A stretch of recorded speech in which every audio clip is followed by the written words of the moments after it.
LiberalViewer presents. So this week I'm going to VidCon in Los Angeles to participate on a panel with Victoria Grand of YouTube and Joe Felice, formerly of EMI, to discuss the state of copyright, YouTube's policies, and what fair use really means. And when Hank from the Vlogbrothers emailed me about being on this panel, he mentioned my role would be to represent the perspective of the YouTube community, which is why now and at the end of this video I'm asking for your comments about what we should discuss, particularly with the representative of YouTube there, Victoria Grand, who I found appearing on a panel just a couple months ago in Chile, giving some interesting insights on the way YouTube's flagging system works that might be particularly relevant to our discussion of fair use, because Victoria Grand recognized for videos flagged for content that technology can't replace the need for human review, as she explained in this clip. That's the role of technology there. So, user flags the video first,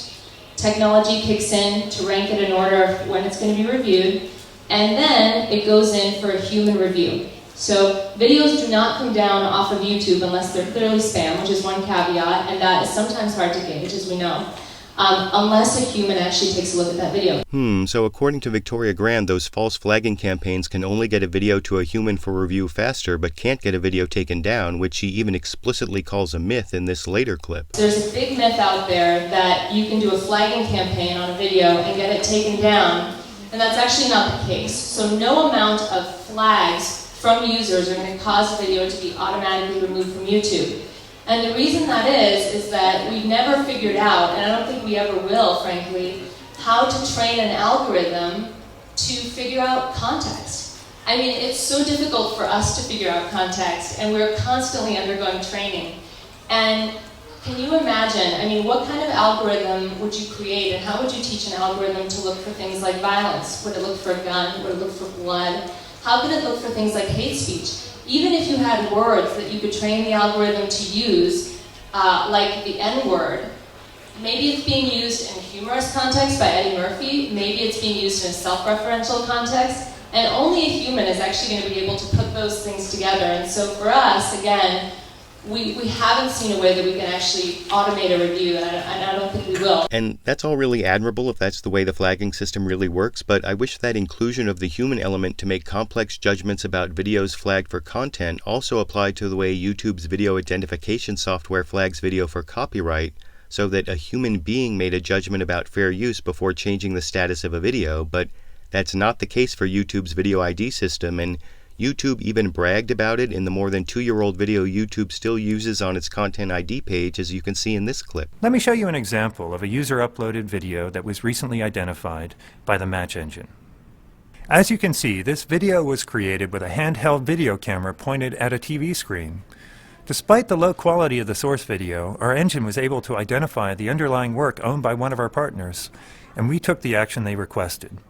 The beauty of this system is machines did all the work. Now, I'm not sure what's so beautiful about machines doing all the work when it comes to taking down videos for a copyright match, when, just like in the flagging system, a human review is really necessary to make complicated judgments, which in this case are about whether the matches are fair use or copyright infringement, because fair use, at least for my videos, means I add media criticism and political commentary to short TV clips in a way that doesn't violate copyrights, but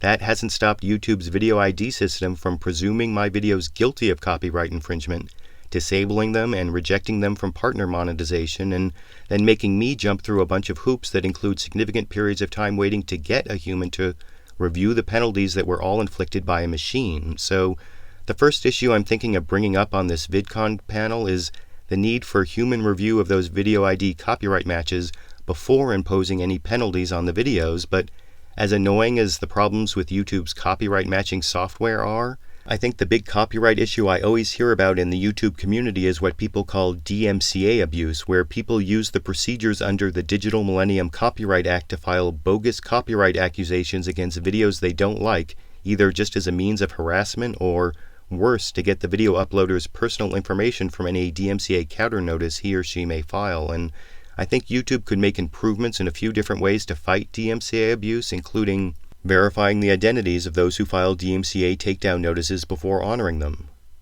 keeping personal information in DMCA counter notices protected until getting real evidence a lawsuit will be filed, like a registered copyright, and pursuing criminal and financial penalties against those who file bogus DMCA takedown accusations. I could give more details about how those ideas could be implemented, but protecting the victims of DMCA abuse and imposing more human supervision on YouTube's copyright matching software are the two big areas I was thinking I should cover to represent the YouTube community on this VidCon panel, but I want to know what you think. Are protecting the victims of DMCA abuse and imposing more human supervision over YouTube's copyright matching software important areas to cover on my panel at VidCon? And given that the topic of the panel is the state of copyright, YouTube's policies, and what fair use really means, are there any other important areas we should cover in our discussion? YouTube, you decide.